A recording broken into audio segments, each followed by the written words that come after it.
Good afternoon and welcome everyone. My name is Carrie Hansen. I am the Vice President of SOCAP and welcome to today's installment of our Radical Collaboration. Our collaboration is done in part with Avivar Capital, and I am really just here to open us up, and I'll be here in the background to help answer any questions or deal with any technical issues for today. But truly, this is about our panelists and you and the conversation that we will all have together. And I'm going to now turn it over to Tina Castro. She is our moderator for today. She is the managing partner and the co-founder of Avivar Capital, and they've helped put together this incredible program and conversation for us today. So Tina, over to you. Excellent. Thank you, Carrie. And good afternoon, everyone. Thank you all for joining us for this important conversation.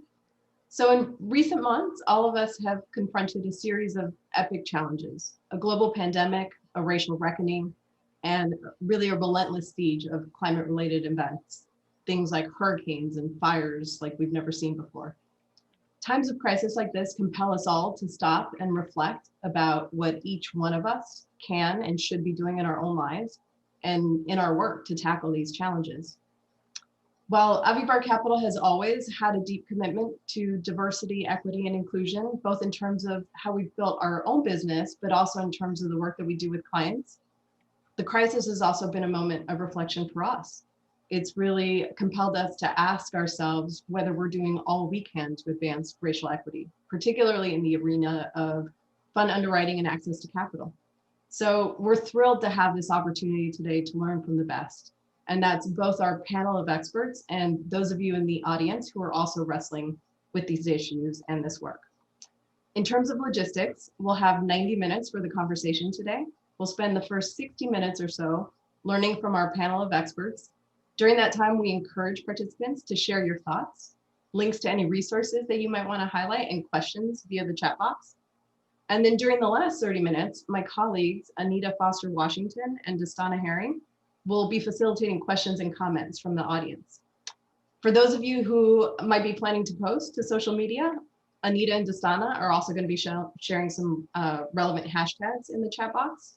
And for those of you who might be interested in continuing the conversation afterward, we will have a link to our website up where you can leave your name and email address and explore ways to engage and stay engaged with us on this topic.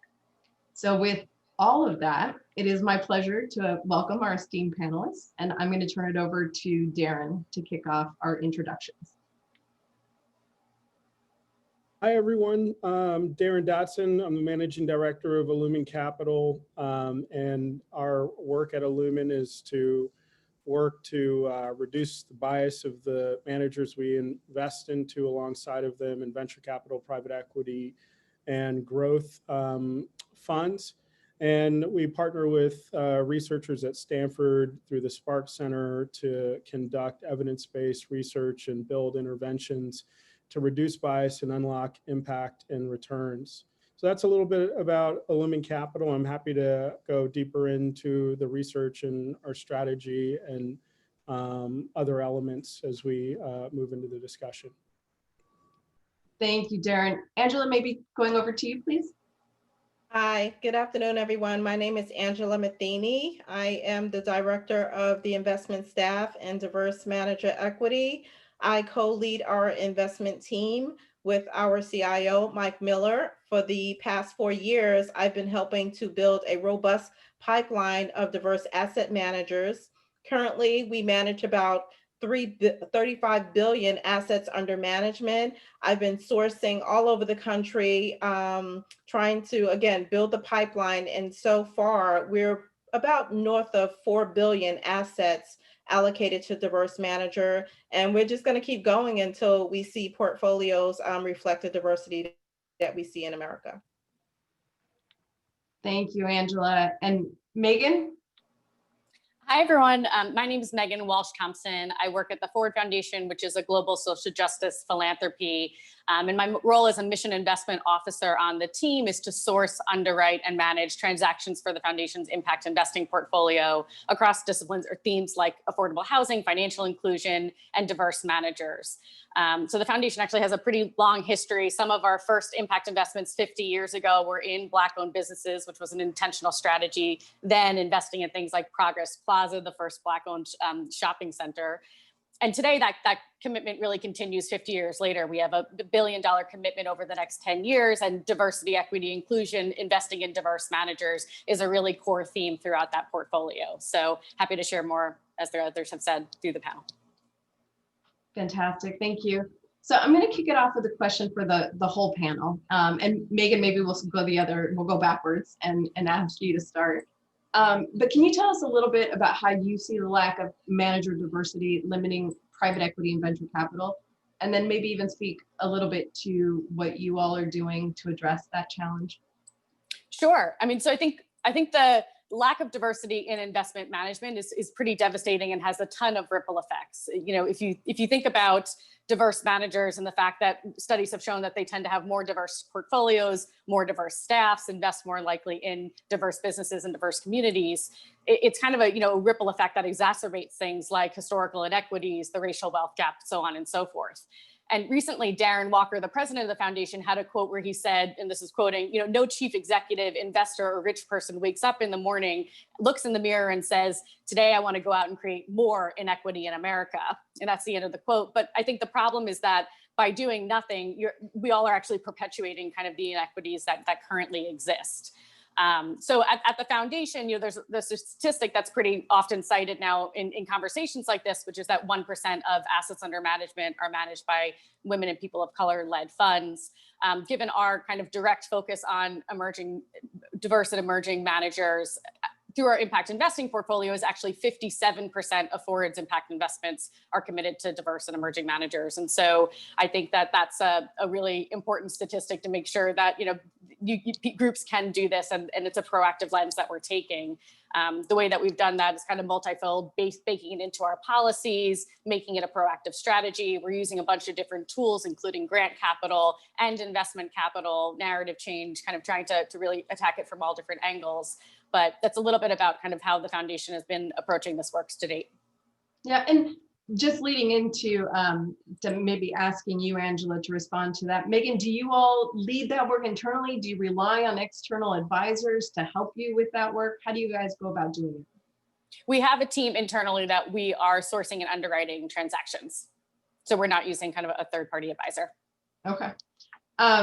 But there are outside advisors who I think have been pushing this work forward for many, many years. And so Angela would ask you the same question. So our work really goes back 8 years ago when one of our clients approached us and basically asked us really bluntly, how many diverse managers do you have in our portfolio, and what are you doing to spread those managers across your client base? And when we took a look, this predates me, but we realized that we weren't doing anything right. And so fast forward, I showed up around 2016. In 2017, I hit the ground running. The first thing I did was look to see how many trade organizations were out there as champions paying attention to this issue, and what network could I develop. And so not only did I attend all of those conferences and networking sessions throughout the year, but we also sponsored a lot of the initiatives that were happening with those trade organizations so that we can get more introduction, more resources, panel participation, all sorts of things. And it's just been a wonderful collaboration. The only thing I would add to what Megan said, because I agree with a lot of the things that she said and what they're doing at the Ford Foundation, is that we're adding investment manager diversity to a lot of the investment policy statements. I always say that we need this, the diversity language, the initiative, to be sustainable as boards turn over. I can't imagine anyone would say, let's not focus on diverse managers. I've even seen RFPs that have an issue maybe with first-time funds. And, such managers are just so hungry. The grit is there. We love partnering with first-time managers, but we do look at, investment acumen, all of the things that you want to underwrite to make sure that you're underwriting a strong manager. But I just really have to say that these managers are really credentialed, and you are missing out on a lot of talent and excellence if you don't invest with first-time managers, also known as emerging managers. But just to be clear, Colonial Consulting, we do not in this initiative conflate emerging managers with our diverse manager initiative. Mhm. Got it. Well, and then maybe Darren, moving to you, you are one of those diverse managers. So from your perspective, what do you see as some of the ways that the lack of more diversity in the space limits private equity and venture capital, and how are you addressing that in your work? Yeah, like us collectively, Illumin Capital is inspiring to do something like what Jacob Lawrence did to art, whose wonderful painting is behind me, the library, where he was so frustrated by the lack of the telling of the Black narrative in America that he blasted within the vernacular of art, an entire meme to study hundreds of thousands of people moving and contributing to a culture that didn't recognize them. And after 30 years of emerging manager programs and 30 to 40 years, and a 1.3% increase in women and people of color, which basically basically nothing compared to the $35 trillion that we'd expect to be managed by women and people of color. I think that, all of us collectively as a part of this panel are here holding a mirror to the broader asset allocator community to say what is happening to prevent that capital from moving to an optimal and fiduciarily aligned strategies. And as Angela mentioned, investment committee policies are an aspect of creating that shift and change. In addition to looking at that at Illumin Capital, part of what we look at is the hiring, retention, promotion, and attraction processes of all the firms that we invest into. We look at the board selection practices of the companies that they own and control. And we also look at the investment portfolios and the biases that keep those returns suppressed and unlock alpha if we're able to address them within reducing our process. And now the Smithsonian has Jacob Lawrence as a part of their collection, and a lot of the stories of people, not enough are told, I don't think, around the country and the world around the tremendous contributions. But hopefully one day we'll be looking at a financial asset allocation system that doesn't systematically reduce opportunities for people of color and Black people in particular, but really unlocks that pent-up flow of capital towards alpha maximizing optimal portfolio allocation and distribution. And I think that, we're certainly also aware of the fact that this 30 years of overlooking and underestimating has not been, as Angela said, due to performance. In fact, we have documented through the National Association of Investment Companies years of outperformance of minority-led funds and Black and Latino-led funds, which actually in the world are majority of the type of people. And we're beginning to understand in greater and greater detail during underwriting processes how, without intervention, the largest pools of capitals, including pension funds, sovereign wealth funds, university endowments, are systematically overlooking and leaving capital on the table relative to these important trends. Thank you, Darren, for the perspective. So to the point about, and Angela, I think, or excuse me, Angela, Megan, you quoted Darren earlier, and the point that, nobody wakes up in the morning and says, I want to create more inequity today, but to some degree, the status quo, our standard practices sort of have that inequity embedded in them. And so I'm wondering if you can tell us a little bit about your fund underwriting process and what the unique challenges are that you and your team face when you're underwriting diverse and emerging managers. So I think, folks might have the will, and in using these standard approaches and techniques, sometimes sort of stumble on these barriers. Can you speak to that a little bit? Sure, happy to. I mean, in terms of the underwriting process, certain aspects of it are going to look identical to most investors, even without a diversity or impact lens, right? Looking at the team and any financial track record you can find, things like that. For our team in particular, we also add on, impact and diversity as a core lens that we are proactively looking for and underwriting as part of our process. But I think especially for emerging diverse managers, and I think increasingly we need to build a pipeline of diverse managers, which is something that we're proactively seeking to do. I think one of the things that's often cited is, well, without a track record, how can I underwrite? And I think that's a potential barrier, but also one that you can be creative and think about what are the other ways that you can get in, right? What are the other things that you can look at in order to assess what the performance might be, particularly in areas, as Darren mentioned, that are kind of currently totally overlooked and undervalued. So I'll throw out two quick examples. I mean, one is, we invested in a fund called Macro Content Fund, which is led by Charles King. It's a fund that's really investing in media, film, TV that accurately portrays narratives of people of color, particularly Black people in the United States and globally, historically and today. And this was a first-time fund. So for us to look at it, there's no technical track record for us to see. And yet we could look at the investment thesis and tell it was an incredibly compelling thesis. This was back in 2016, 2017.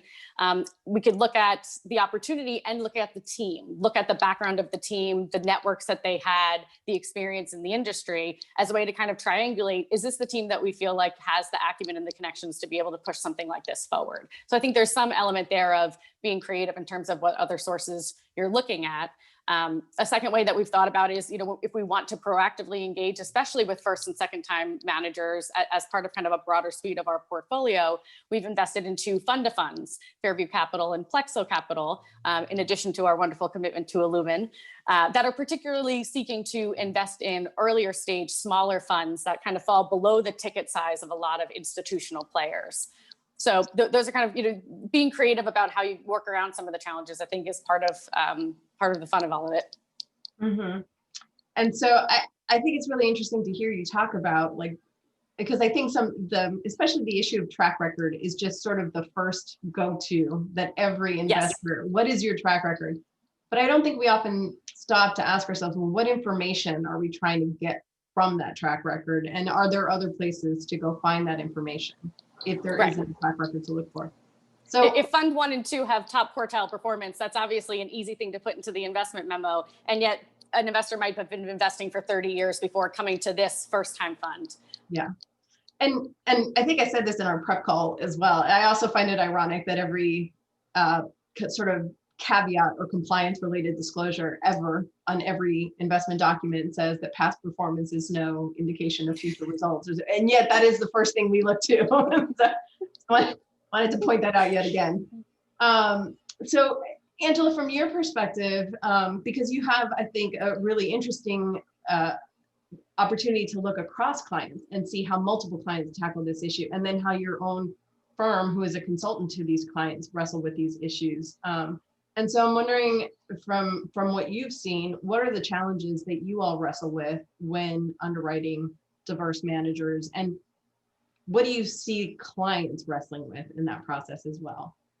So first, I want to correct something that I said earlier. I do not see people being adverse to investing in first-time funds in an RFP. I intended to say IPS. So usually that happens during the RFP process if we get a look at the IPS. But certainly when we're hired as an advisor, if we see something like that, we will convince the committee to remove that sort of language, but also make the business case and the argument as to why this would be such a compelling opportunity. But to answer your question, some of the challenges that we see often do point to a track record. So for purposes of this conference, I guess I'll just focus on venture. So we're seeing a lot of venture capitalists enter the space, and they're coming from very untraditional backgrounds. And so that in of itself may be a challenge if you hadn't sat at a top tier venture capital firm or some sort of venture capital firm where you were part of the deal sourcing, the decision making, and just learning the blueprint of the firm and learning whatever you can, before you spin out and you raise your own fund. So if that doesn't happen, then where does that leave us? Well, we do a great job doing a lot of reference checks, so we can piece together essentially a track record by reference calls. We realize that at some firms, if you look outside of venture, especially, track records aren't portable. But what we need managers to be is very transparent, and we haven't found this to be the case. But if you really were part of the deal making process, we can piece a track record together. But a lot of the challenges that we're finding is that I want to go back to something earlier you said, because in this moment of all these protests, what we're seeing is a lack of opportunity. When we see the looting, the burning, I mean, that's a whole nother session, a conference that we could have on the psychology of that. But turning to lack of opportunity, I'm doing some work that I never thought that I would do in this role. And I am speaking to a lot of hedge fund managers, maybe that we've hired, and some that we, are just in our pipeline that we plan to look at. I'm talking to a lot of fellow LPs, a lot of community foundations. A lot of individuals want to diversify their board, but going back to even becoming a fund manager, how do you even create a trajectory for that sort of path? Just to get 1% of a GP commitment so you can have skin in the game, and then raising capital to do the fund document formation, that takes a lot of capital. So if we are not looking at talent acquisition in corporate America in general, that is a problem. If I can't climb the corporate ladder as a Black woman and get into an executive leadership position where there is bonuses happening, there are large bonuses, again, turning to venture capital, if you can get a slice of the equity, if you are on that investment team, that is how you build wealth as an individual. And so sometimes you simply can't get in a game because no one is giving you opportunity. And so I'm seeing a lot of managers who are probably just too early for us because of lack of track record, because some are trying to raise a fund, but they don't even have fund documents. They don't even have material. And so what I've been doing is what I call triage, and I sort of prep them, so that they can be able to compete. And essentially, when they do raise that first fund, they can actually be prepared to come before my team because they know that we're looking for. But going back really quickly to something Megan said, which is really intriguing to me, foundations, like the Ford Foundations, I like them and family offices, and also fund of funds that get those managers ready for institutional capital. Not to say that Ford Foundation is not, but I'm focusing on now where people place individuals in a portfolio. When we bring on excellence and talent, they are a part of our main portfolio. We don't believe in sleeves. We don't believe in, carve outs. You're part of the main portfolio because that's what we're underwriting. We are finding the excellence when we can find it. And so that's what we're promoting. That's what we're looking for. And again, we're just going to keep going. But I kind of caution managers, do you care where you are in a portfolio? Because I guess that's the level that you have to aspire to be, part of the main portfolio. But I also think that if I were a fund manager, I would probably get in where I could fit in. I would raise the capital. And then after that, if you are expecting me not to achieve market rate returns, which is something we totally don't think at Colonial, I can show you better than I can tell you. So there's conversations going on like that, just trying to raise the capital and prove yourself and execute the strategy so that you can become that high conviction manager that we search for. Yeah. And Angela, you mentioned something that that resonates with me, and that also reminds me of some of the things that we've talked about, again, is the fact that many companies and corporations are trying to increase the diversity on their boards. And I think investors are as well. And the reason I think that's so important, and I'm curious about your perspective on this, is just that I think that just as people, as human beings, we necessarily prescribe more risk or assign more risk to things that are unfamiliar. And so when there is someone sitting across the table from you who comes from a different background, racial, socioeconomic, whatever it might be, you necessarily ascribe more risk to that than you would to somebody that's familiar to you. And so I think that in terms of the underwriting process and the challenges, I think one of the challenges that's really key to point out is that the people who are sitting at the table making the decisions about who gets capital also need to reflect the same kind of diversity that we're hoping to achieve among the managers that we're hoping to provide that capital to. And I just wondered, again, because of your perspective and your ability to have seen this sort of play out across multiple clients, if you could sort of speak to that, or if you've experienced that. Oh yeah, I see that every day, and I take real issue with it.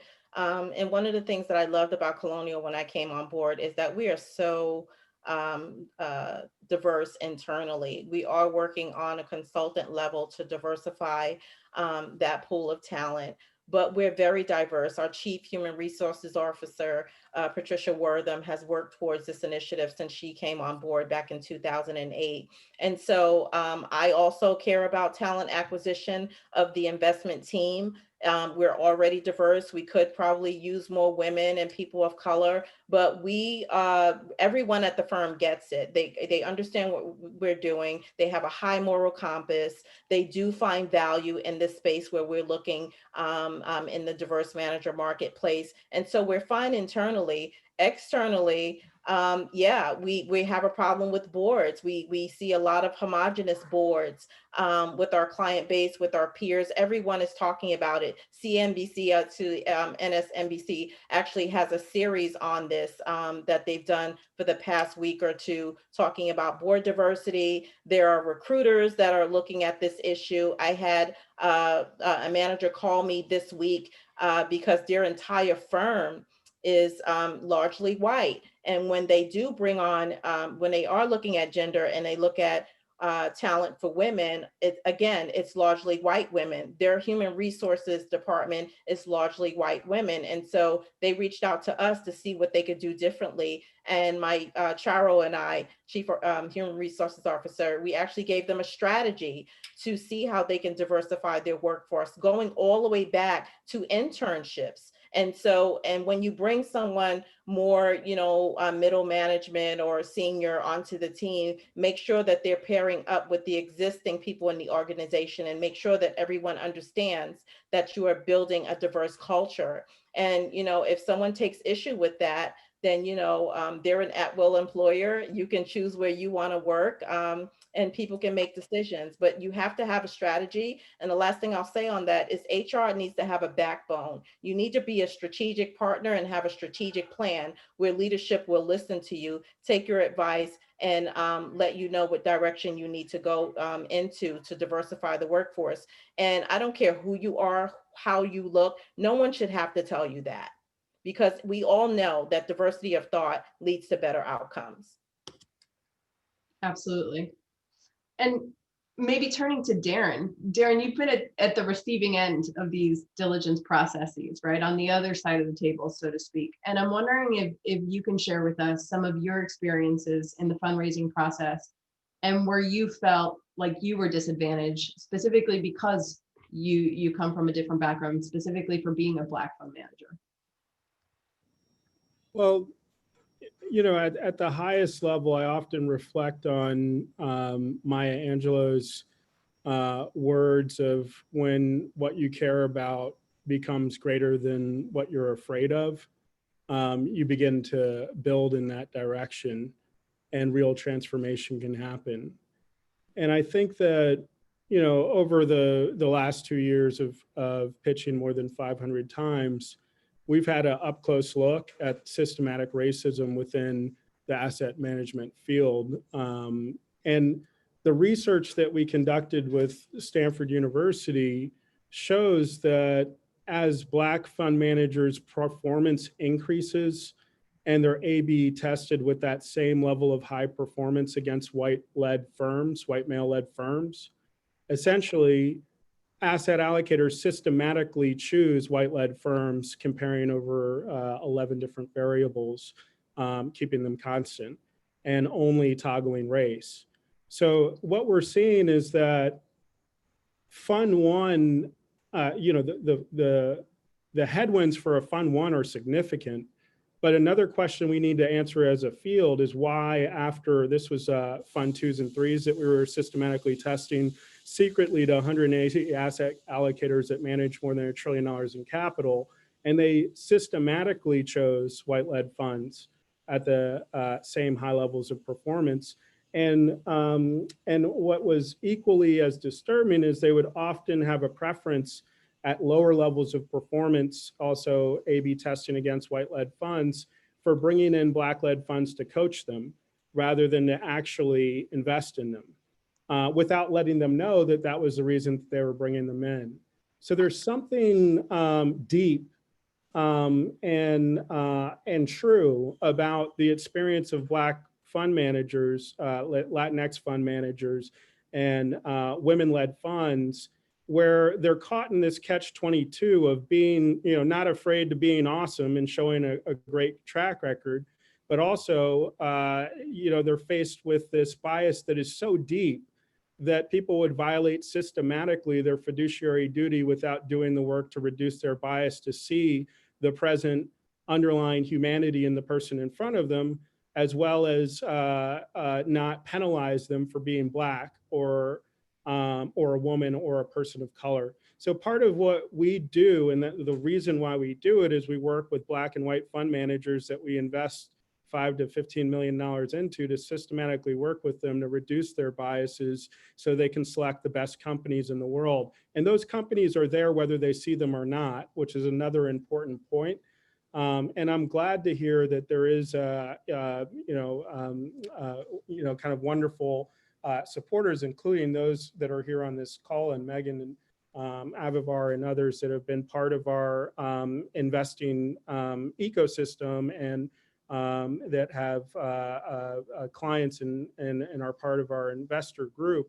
And part of the reason why that's so critically important is so that they can go back to their respective portfolios, and we together can build a movement that reduces bias systematically throughout the field, so that these barriers that have been around, Martin Luther King was killed 52 years ago, and we still are at 1.3% in the asset management business of women and people of color. And that's just, it's wrong for fiduciaries and it's wrong for society. So I think reflecting on that and moving the needle in 5 years it seems appropriate to achieve the highest returns and get past these vestiges of racism that are still here from the beginning of the asset management business, which of course started with its beginnings in Black people on the asset part of the balance sheet and slavery. And when we look at the lynching, I was just talking to Josephine McCall, whose father was lynched, who wrote this book, The Penalty for Success. And she writes about her father, Elmore Bowling, who was lynched because he built a successful business in Lawson County, Alabama, and was building tractor trailers, his hauling business into a tractor trailer business, and was targeted by those in leadership, to be killed for his success in business. And what we've seen is that there's a metastasizing of this sickness in our country, in our asset management system, that is leading to the systematic overlooking of high-performing managers. Of course, the name of the book that she wrote is The Penalty for Success. And that's almost eerily, directly, and unequivocally related to the findings in our paper, that is, the higher that Black fund managers perform, the less likely they are to be invested in. Erin, on that point, Tina, I'd like to interject for a second. Please, go ahead. Yeah, we have a question from Chase. Chase referenced that study. He asked, beyond investment acumen, what are some intangibles you look for in managers?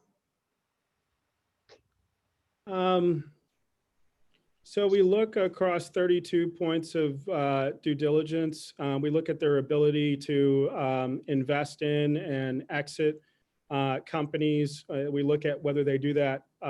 Hopefully they do that more times positively than negatively, but we certainly are interested in, when it doesn't work, interviewing those companies that it doesn't work with. We look at their ability to have weathered a partnership through challenges and overcome those challenges over several funds.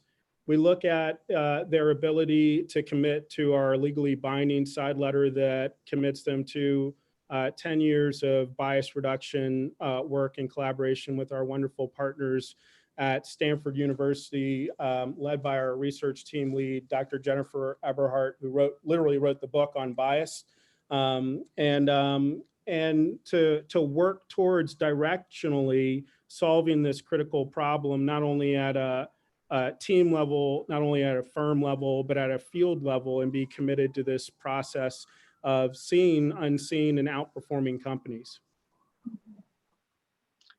So Darren, I found that research to be really fascinating, particularly the point around diverse managers outperforming.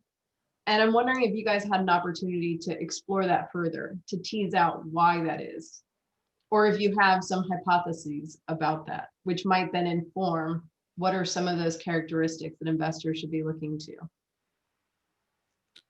Yeah, again, it's a great question, Tina. And I guess the question that I always ask is, why do people believe that a 98.7% white male owned and led asset management business is optimal? And then once we get the answer to that, which is usually that doesn't fit any normal curve analysis that we'd ever abide by in the rest of the financial system, because we'd expect there to be representation of the most talented people by what we would expect by population in this field, like so many other fields. Then we can ask the question of, within the 1.3% of people that have ever been given capital in history of the asset management business or invested in that are women and people of color, why isn't that number at instead of being at 1.3% at about 35 trillion of the $70 trillion in the global asset management business? So the fundamental questions are deeper, but they are also true of those raising capital today. But I think the reason why I focus so much time and energy on, of course, selecting the best managers in the world, which to us includes Black people and women and Latin-led funds, Latinx-led funds, and people of color-led funds. Like, to most people, it doesn't, by definition of the way that we see the asset management business shaping up. I still spend a lot of time working with those that manage, the trillion-dollar asset management business. And part of the reason why I'm presenting with Dr. Eberhardt on the Council on Institutional Investors Conference next week is because we feel like this message is critically important, that they not focus on only the Black fund managers that are outperforming consistently fund over fund, but on their own investment and fiduciary processes that create the inability for them to ever see, or when they do see, to systematically overlook that performance. Thank you, Darren. Well, so speaking of process, maybe to circle back to that and to probe a little bit deeper on process and particularly the criteria used within that process. And Angela, I'm going to come back to you first, and then maybe back to you, Megan. Can you speak to the criteria that you use when evaluating diverse managers, knowing that sometimes you don't have a track record to look to? You started to speak to this a little bit earlier, but I wonder if you could unpack that further for us. And what are the criteria? What are the specific criteria that you see that present obstacles for diverse managers? Obstacles. Well, the obstacles is something I pointed to earlier, untraditional backgrounds where you haven't sat at a firm to learn everything there is to learn about sourcing talent. One of the things that we look at, particularly for venture capitalists, is what is your value proposition? Walk us through that. But even before that, we're looking at the human being. We're looking to see your passion for investing. We're looking to see what is your investment acumen. We look at pedigree. We love when we see spinouts because, again, we think that you sat in a place where you actually, again, have learned the blueprint. But beyond writing a check is something that we really need to see. And so can a manager, can an entrepreneur, a founder call you at 2 a.m? How do you roll up your sleeves and dig in? How do you pick winners in your portfolio? Do you have some sort of sector expertise? How will you differentiate it? I hear a lot that we're the only one doing this, we're the only one doing that. But as an LP, you see a lot of things. You see, quite frankly, everything. And so I would have people be careful about when they say we're the only one doing X, Y, Z. So I think that when you approach investors, LPs, allocators, I think you really have to come with a unique edge. You have to come with some sort of differentiated deal flow. One of the things that we love about small managers is that they can take advantage of the inefficiencies in the market. Again, they have that grit, they roll up their sleeves, the early managers. We really just need to hear your story, and we need to understand what are you putting together when we weigh you against a competition. What are you doing differently? How are you going to achieve those returns? And again, can you pick winners? Because we all know that in a very concentrated venture capital portfolio, you can have one winner, but we're not underwriting your ability to just pick one winner. We want a lot of winners. We want that 3X and beyond return. And so walk us through how you're able to achieve that. And again, it goes back to background, it goes to your experience, and how are you pulling ahead of all the others that we're looking at. So a lot of people have a hard time just walking us through their investment philosophy. Do you even have one? And this is nothing against anyone, but we need to hear, what is your investment philosophy? What are you doing that's different? So a lot of people can't even let us know what is their value proposition.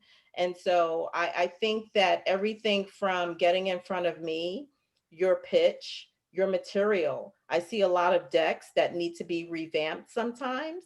And so I would say that, invest the capital, to get your materials where they need to be before you approach an institutional investor. And I'm happy to look at things and give you feedback. But it's also the pitch. Once you get to that table, going back to what we said before, you need to see diverse individuals sitting across from you so that you can think that you at least have a fair shot. That's really important to me, because if I'm a Black woman pitching to 4 white guys, I'm thinking I probably don't have a chance. We have seen in research that women get different questions than men. I think that maybe some people, diverse individuals, are probably underestimated because you haven't been in my network. And so they may get different questions. I'm there to ensure that nothing like that happens at Colonial. But I don't even have to look for that because my team is on board. They know what we're looking for. They value the talent out there. They value the creativity and the innovation that diverse managers bring to our portfolios. Yeah. We have a great question in the chat box. And, Sure. and Angela, I would love for you to dive into that more, and welcome Megan and Darren also to contribute to the conversation here. But there's a process in which GPs have to present their investment thesis, and then there's the process LPs, their underwriting process specifically. And so Yi from IFF said, we're wrestling with how to strike the delicate balance of asking thorough diligence questions to maintain rigor while interrogating the implicit biases embedded in these questions. What have the panelists experienced in creating the courageous space to allow for both strands? I just say be who you are. I think that you should not come with the presumption of bias, unconscious bias, implicit bias. And I don't know, maybe it's just me and my bold personality. I would sit there and think that, what do I have to lose?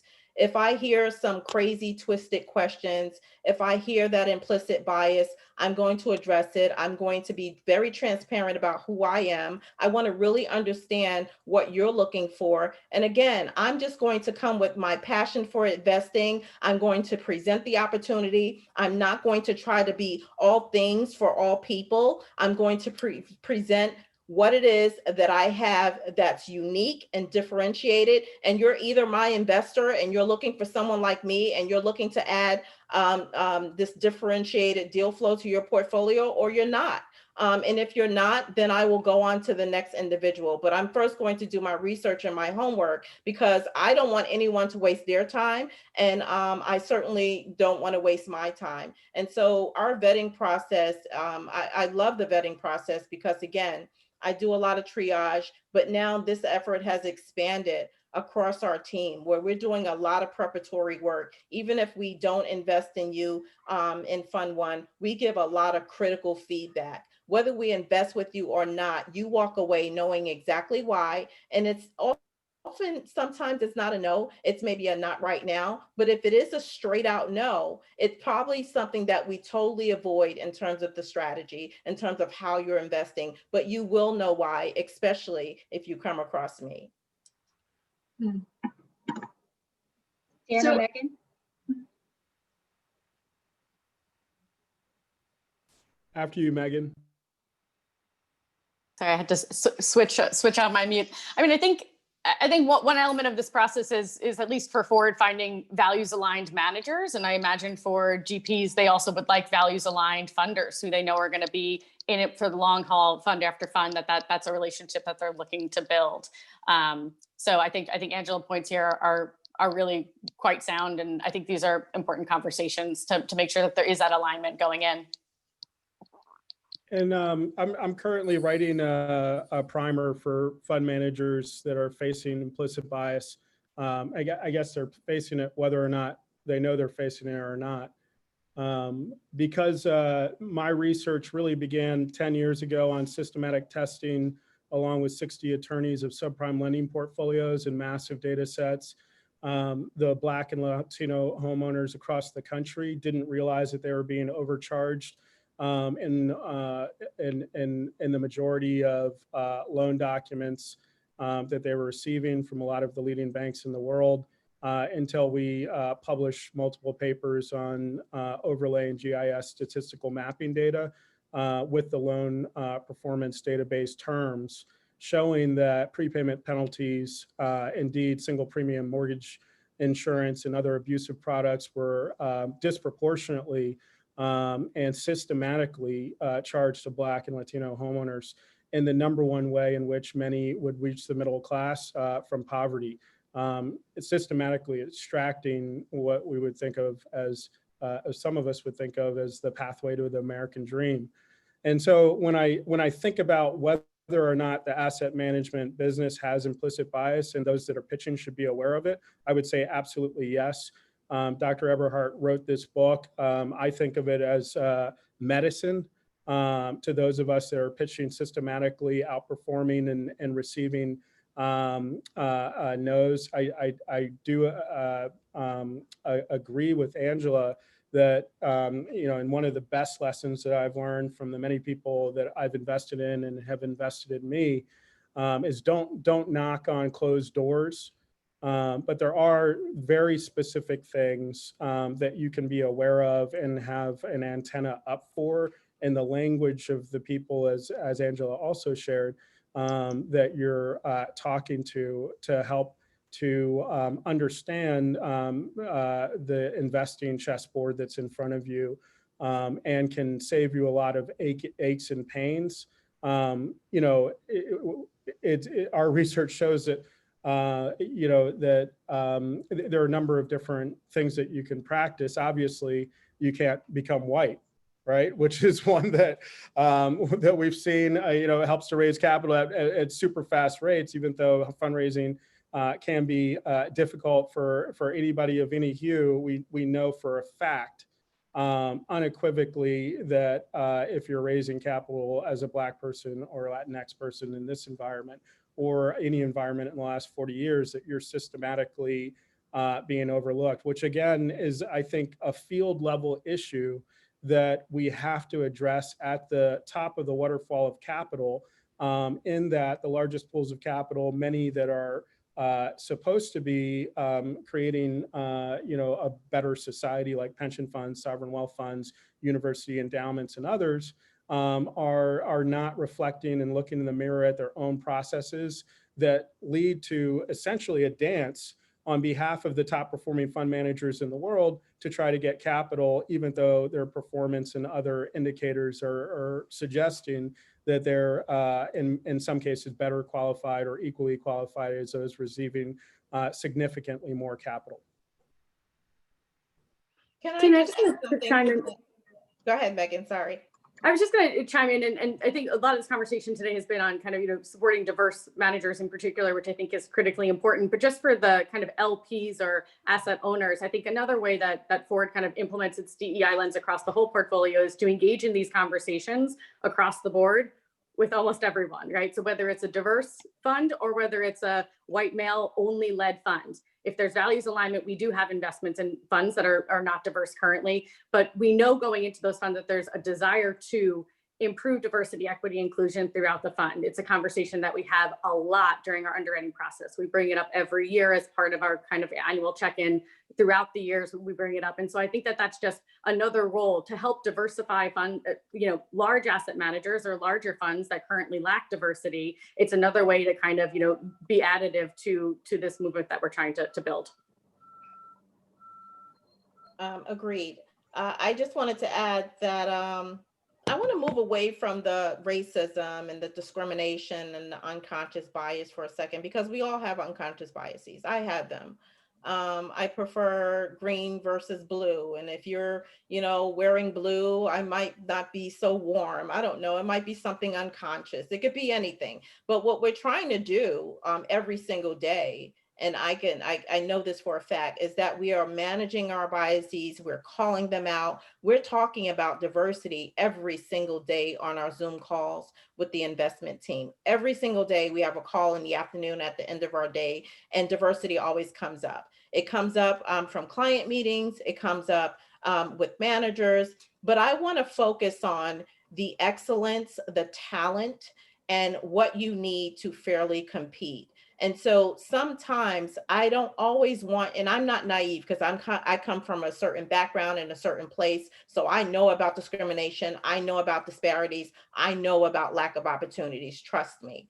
But I try to work beyond that. And this is why critical feedback is so important for me to provide the manager, because we have to work to see how can you compete, what you're missing, what you can do better. And when the manager comes to pitch to us, they have an average of 75 minutes, even 90 minutes to pitch to us, to tell us your story, to walk us through everything. Give us some case studies that you can point to. Why did you make this investment? How does it fit into the portfolio? Why this fund now? Why this fund size? Can you put money to work, and how are you going to do that? There's all sorts of questions. But the other thing that you're up against is re-ups.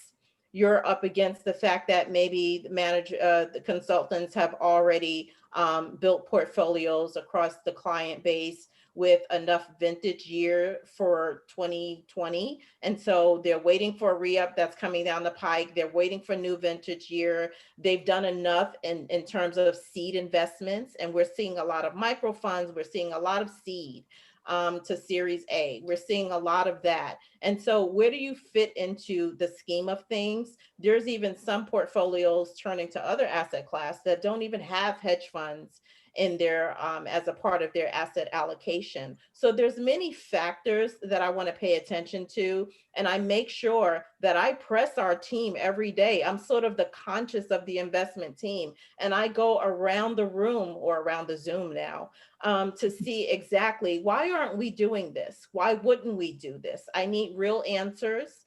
I don't want vanilla answers. And we're having real conversations, because I need to get to the bottom of the barrel in terms of what are the issues, what can we do better. I can say that there's a handful of clients that even take meetings, and they're part of the deal, the sourcing. I get a lot of clients that send diverse managers our way because they want to diversify their portfolio, and because they have a certain mission and values that they're paying attention to. And so there's a lot of inbounds coming in by way of clients. And I'll say also, lastly, that clients should not wait for diversity to just show up. You should know what you hold, know what you own, know what you're trying to achieve, and press your consultants to find more diverse managers. And again, the next step is we've been doing a lot of work of getting that diverse language in the investment policy statement. I think that's the next step for a lot of consultants. Work towards that and work towards making recommendations and not waiting for your clients to ask for it. Because at the end of the day, we're building better portfolios. And if you look at diversification and investing, everyone knows that there's a lot of ways to diversify a portfolio. You can do it with ethnicity, age, geography, a number of ways, different asset classes. And so all of that should be in the mix. And again, diversity of thought leads to better outcomes. And so why wouldn't you want that? Why would you leave money on the table? No. So Angela, I think your point about we all have our implicit biases, right? And we know they're there. And I think we all need to continue to sort of wrestle with those demons and figure out how to address that.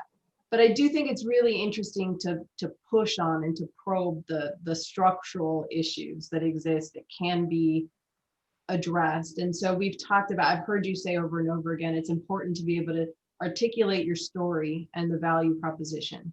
We talked about the track record and how to maybe look for alternatives to the track record to identify that kind of information. You also made a point earlier about wealth. And I think we're also very well aware of the significant racial wealth gap in this country. And another criteria in the underwriting process is often to look to a GP's own commitment to the fund as sort of skin in the game and yet another sort of indicator of potential success. And yet when you talk about diverse fund managers, Black and Latinx and others, they don't necessarily have the wealth to do that. And so I also wonder, and this is really for all three of you, just how have you seen that come up in the underwriting process? How do you advise the managers that you might be coaching and working with to get around that? Are there other concrete issues like that that you can point to that you see presenting obstacles?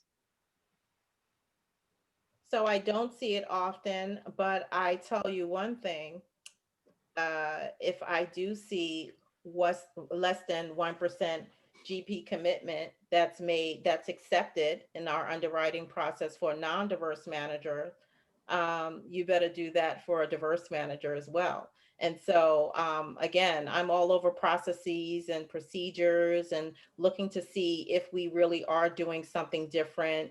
I had this wonderful, robust conversation with who's now our chief compliance officer when she came on board over 2 years ago to make sure that we were not doing anything different on the operational due diligence side, that last stop. And she has identified some things that she needs to see. And she's also helpful in this process. And so just taking a step back for a second, there is no different track or underwriting process for diverse managers versus non-diverse managers. And there doesn't need, we don't need that.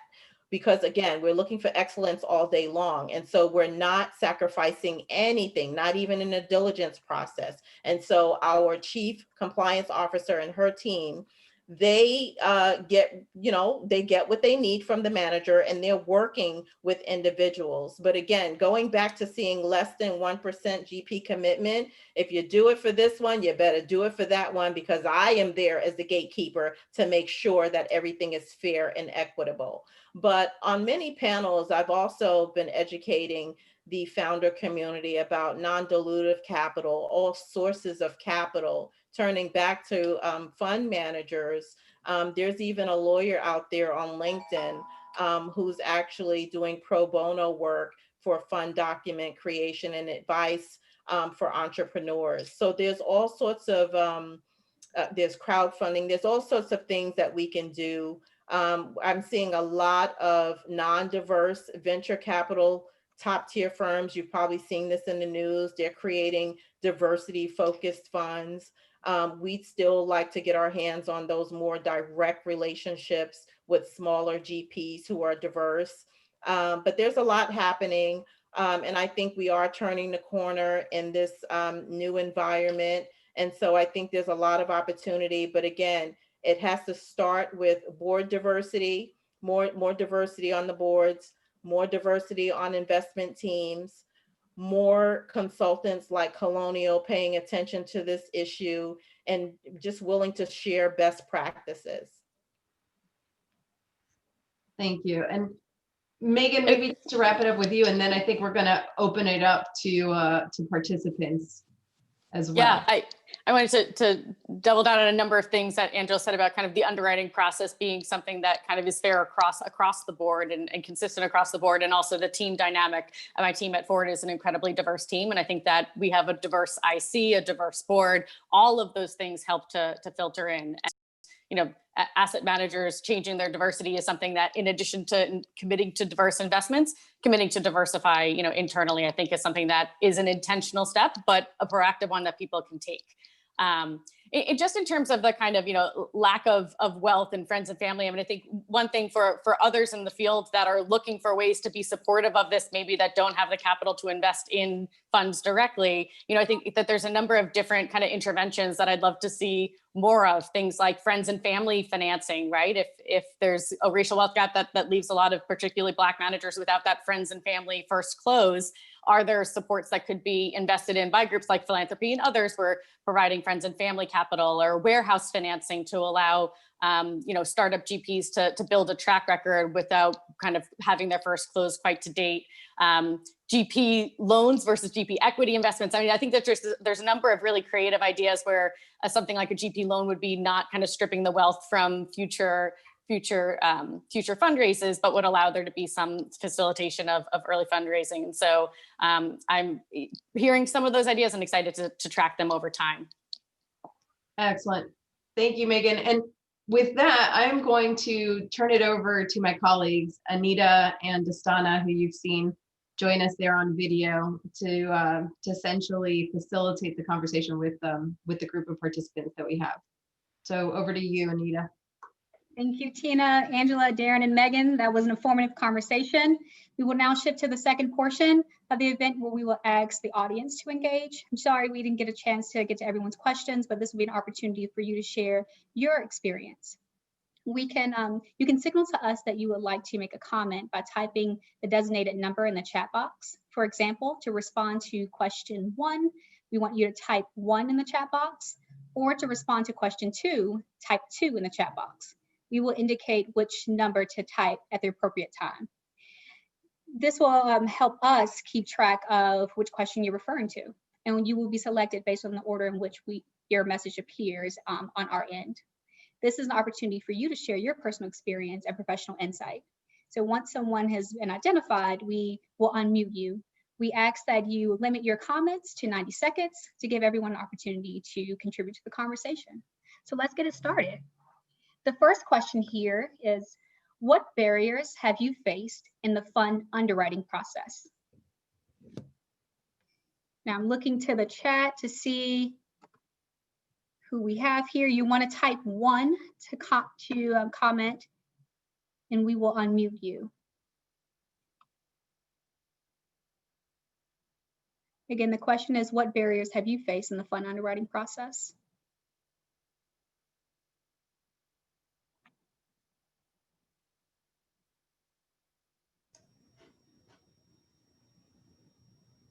And Anita, maybe while folks are kind of mulling over that question and getting up the courage to chime in, I might go back to Darren, if you don't mind, Darren, and actually we'll come to Angela and Megan as well to ask the question. But would love for you guys to comment on kind of, given the sustained focus that's really necessary to bring about real change, what are some of the things that you all think need to happen in order to maintain and sustain this momentum? Mm-hmm. And then I do see that we have some folks who've kind of chimed in the chat, so we'll go to them in just a moment. But maybe Darren, if you could sort of speak to that for a brief moment, and then we'll go to the chat. Yeah, I think that as the field is sort of getting up to speed, that these systematic challenges are in place, which I don't, from many of the conversations that I have, I think people are generally aware that some people are aware that racism exists, but many people have never had deep conversations about it with people with other races. So one of the things that we require of all of our fund managers, in addition to the bias reduction program that we work on, is going through to kind of get an education on race, lynching, and a lot of the things that the reason why Jacob Lawrence, drew this picture is because Black people were written out of the history books in the classes that he would take, and he had to write them back in. So a lot of the analysis requires deep education in order to move these systems forward so that we can see how the systems were created to, with equal and greater effort, allocate capital in ways that break them down. So I just wanted to point that out. It's not work that is done as far as I can tell systematically throughout the asset management field. Many times I'm the first conversation that some of the asset allocators that I'm in touch with have had across race about these structural barriers with people of different races. So that's something that I've found to be powerful and true, and something needed across the field at a systems level. In addition to the accounting about the amount of assets that are invested relative to what we would expect to be optimal, which, as I mentioned before, in my measurement would be $35 trillion moving towards women and people of color led funds to be roughly optimal, given that there's about 70 trillion in the asset management business. And there, we could have a good debate about what the time frame for that to happen is, but the idea that we're suboptimally allocating until that occurs is a macro level idea, right? And that even if we in our own little firms individually, not that these firms are little because they're massive pools of capital, both at Colonial and Ford and other institutional investors, but when we look collectively at what needs to happen and move as a field and industry to get to optimal, we're eons away from that. And then we can only if we work together can we ever achieve that world in which we hope to live in. Thank you, Darren. So Anita, I'm going to come back to you. Yeah, we're going to turn it to Bert. I see Bert is our first respondent, and for everyone, we shared the list of questions in the chat, so you can take a chance to review the list of questions we have today. But Bert, I believe you're muted. Can you? Yeah. Can we hear you? Perfect. Thanks, and thanks, panelists. Yeah, so I'm responding to the first question about barriers to the underwriting process. So a trend that I've been seeing, and I'm curious, your reactions, is both at Silicon Valley Community Foundation, where I was the former SVP of investments, and with my colleagues in the Community Foundation field, is as active management has had a harder time to outperform passive, there's this tension of committee members wanting to move more towards passive strategies. There's also the kind of the creative tension with CFOs and who want to simplify their operations and reduce the number of managers and line items in their portfolios. We've seen this in the big pension systems, great reduction in the number of managers. And with fund to funds as well, where often emerging managers got a start, both for sometimes that helped, sometimes that didn't. But it seems there's a number of headwinds, between all of those factors that I just listed. And so I'm wondering what you're seeing as strategies for clients that are, and asset allocators that are committed to this, but are facing those types of headwinds. So I pointed to a number of items earlier about vintage year, about different sorts of, it all points back to the client, the board sometimes. Consultants do have to do more work in terms of bringing these opportunities to clients, but Bert touched on something really key, because I've heard a couple of times over the last months that maybe clients don't understand what you're trying to achieve in a portfolio. They are worried about maybe too many line items. Sometimes, particularly in the public fund space, they don't have the capacity or the bandwidth to manage from an administrative aspect what the consultant is trying to do. So that's why I wanted to turn the conversation for a second away from racism, away from discrimination, and away from bias, because we really have to understand together, the consultant and the foundation or the client, what are we trying to achieve and how are we going to achieve it? And so everybody has to be on one accord.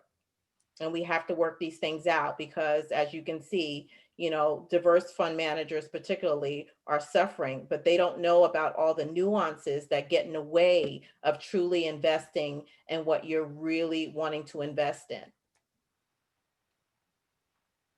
Maybe I'll chime in quickly too here. I mean, I agree that those are significant headwinds and they certainly are going to have an impact.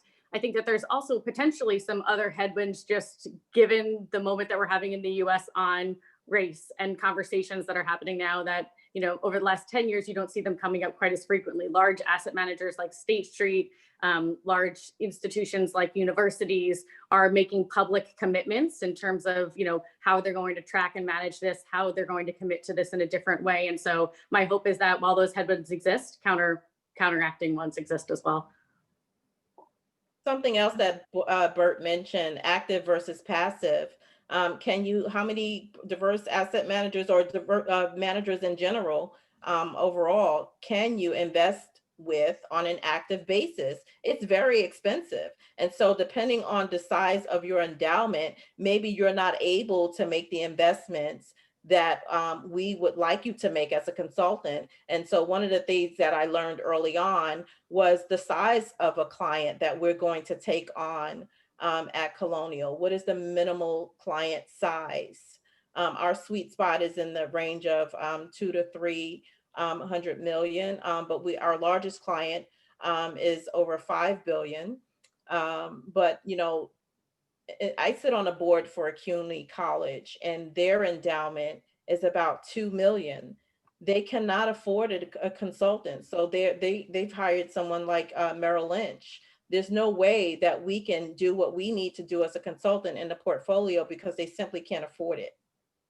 And so active versus passive, more clients who may want to index, people are looking for sales. They're looking to do things cheaply sometimes, not everyone, but you simply can't afford sometimes to build a portfolio based on active managers. It's really expensive. And then if we look at the management fees that some managers are expecting, look, we understand what the 2.5% means to a fund of your size, for a team of your size. We understand that.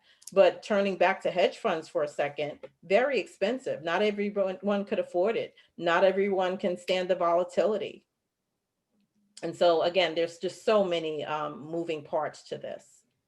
Yeah. Bert, you sparked a great discussion here. We would love to hear from other other audience members. And maybe we'll move to question 2. We want to understand what would have helped you overcome any barriers you might experience when you were raising capital. So you can type 2 in the chat box to share your experience.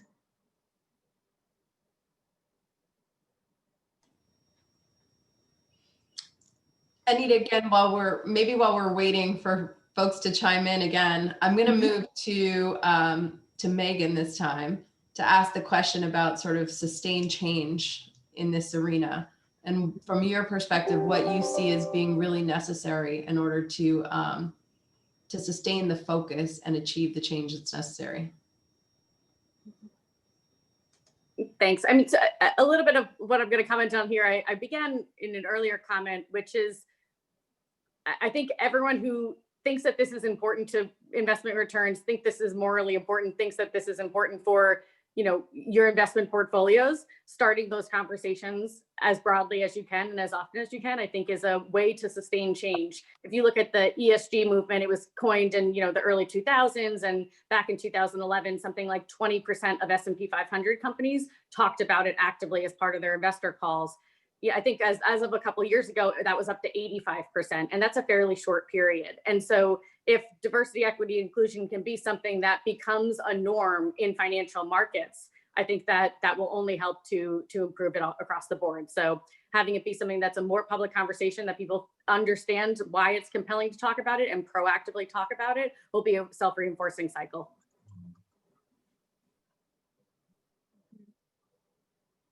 All right. Well, we're still waiting for folks. Tina, you might be on Tina, mute. I think you're muted. If that didn't happen at least once in the course of the conversation, it just wouldn't have been a Zoom meeting.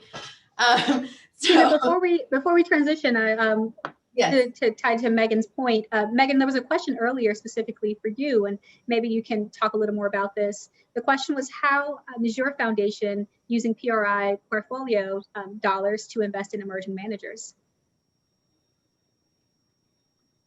I'd say the answer is we are trying to use PRI portfolio to do that and to do a number of other things that are programmatically tied to the foundation's mission. The foundation has a pool of capital that is intended to be catalytic capital. It's a discrete pool, so I think especially at a time like this, with COVID, the foundation made $40 billion of commitments as direct kind of COVID response. So I think that has been a big focus over the last couple of months, but. We're trying to kind of use all forms of capital that we have, whether that's kind of meetings and convenings, grants, all investment forms of capital in order to help move this dialogue forward. Right. So I mentioned earlier that I love what Megan is doing with respect to getting those investors ready for the next level of capital raising. And so we want them to be successful. Catalytic capital means that you're getting those managers ready for institutional investors. That's what it means to me. I remember I was at a conference called Culture Shifting Weekend, and I asked the question of a family office panel, and I said that, why don't we create an ecosystem where you actually, share who's in the cap, so that we can, diversify the capital stack. Because one of the issues that I see when we interview diverse managers is that they don't have institutional capital. And so how do you get there? How do you make that, next leap? And someone from a family office said to me, look, if I come across an investment opportunity and I'm re-upping and they've hit it out of the park and they have a 7X, I am not sharing that. And so I said, well, see, that's part of the problem. Now, fast forward, I came across a diverse manager who actually said to me, Angela, some of our LPs are scaling back. Someone from their family offices, they scaled back to make room for Colonial. And some of us were scratching our heads, not me, because I knew what it meant. Why would they do that? And so I just want to say that, don't be so suspicious of everything. I think that we should open our minds and we should, talk about an ecosystem and find creative ways to work together. Because when you see that there's a lot of high net worth individuals and family offices in the capital stack, and everyone's wondering, oh, are they good enough, if that's what they're wondering? And how do you get to that next level? That next level is those investors saying, hey, maybe we'll scale back and make room for the Colonials of the world and whomever else would like to come on board. And sure enough, that fund was oversubscribed and they were the largest GP, Black GP fund in the nation. And you can Google that. Excellent work.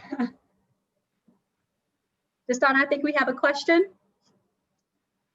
Yes. So earlier on, we had a participant who posed a question. I'm not sure if she's still here.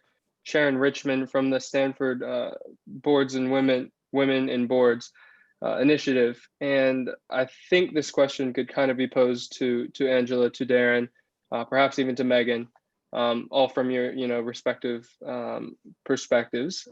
That being, if we recognize there are disparities associated, there are wealth disparities by race, right? If we recognize that and it becomes harder for Black fund managers to raise, why not lower thresholds for minimum investment?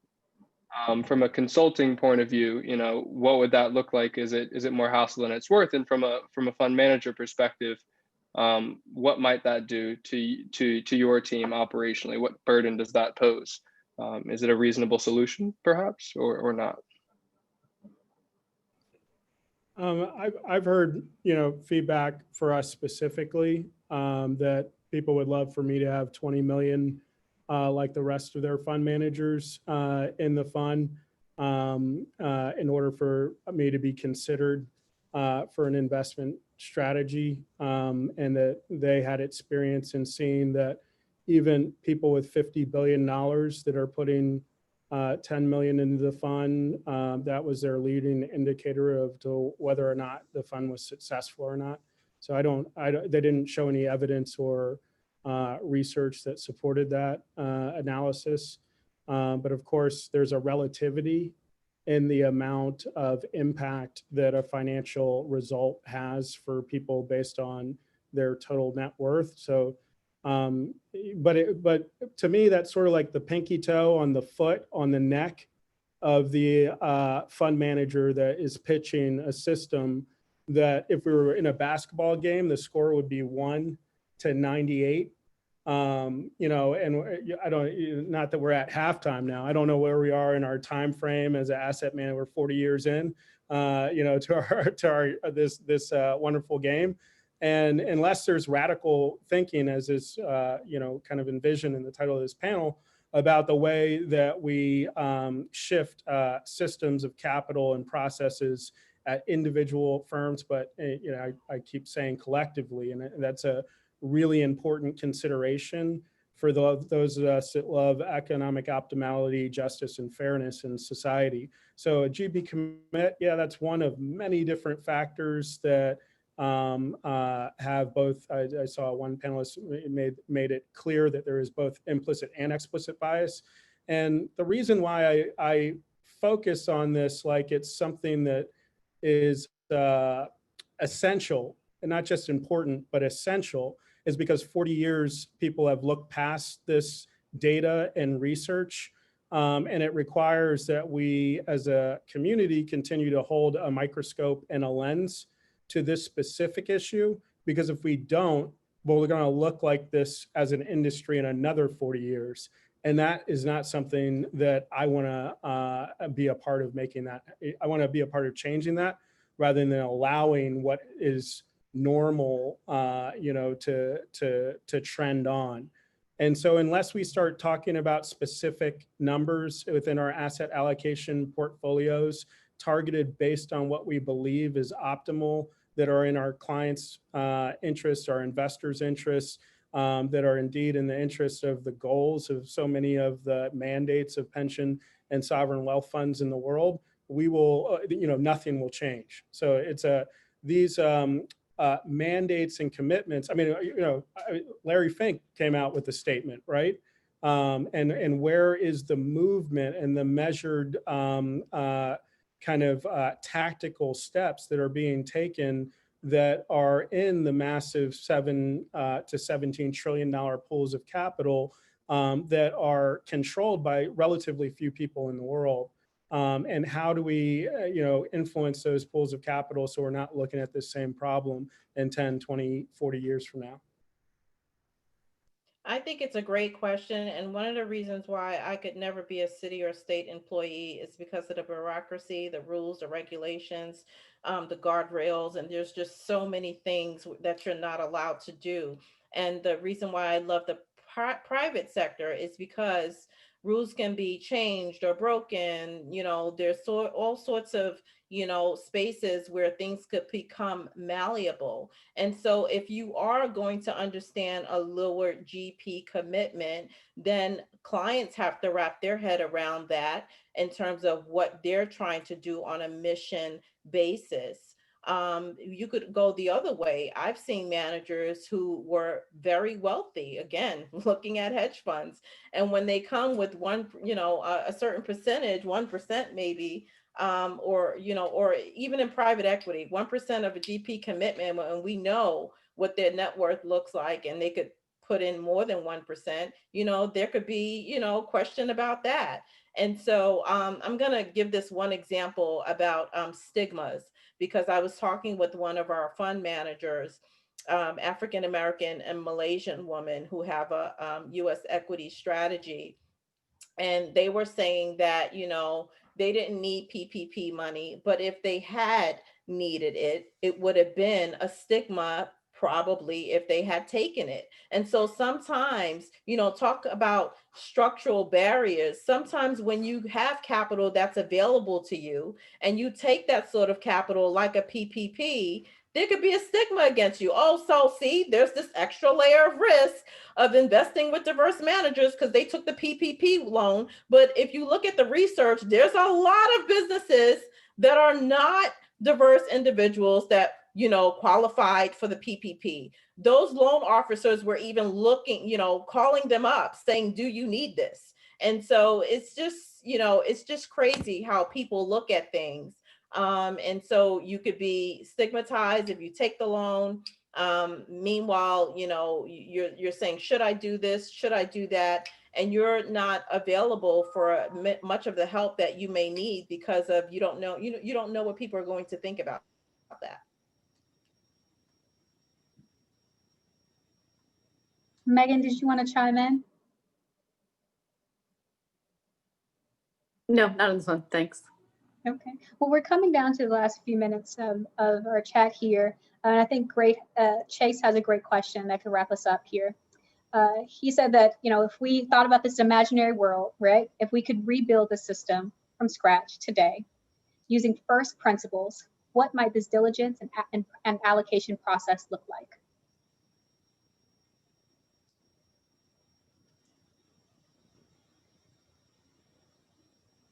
Maybe I'll start to chime in. I mean, I think right now, and we talked about this a little bit on our prep call, kind of there's which groups even get to the table.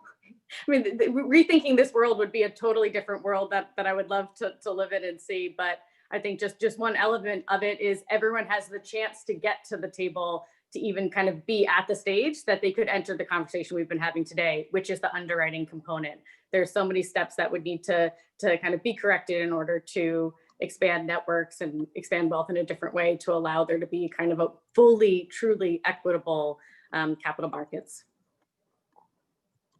I think that it's important to just allow people by diversifying teams on many levels and giving someone the opportunity to even ascend to a certain level is the work that needs to be that needs to happen, because you're not even going to get to the underwriting process if there's not a fair process from the outset in terms of sourcing. How can you even get to the table? How can you even get to the game?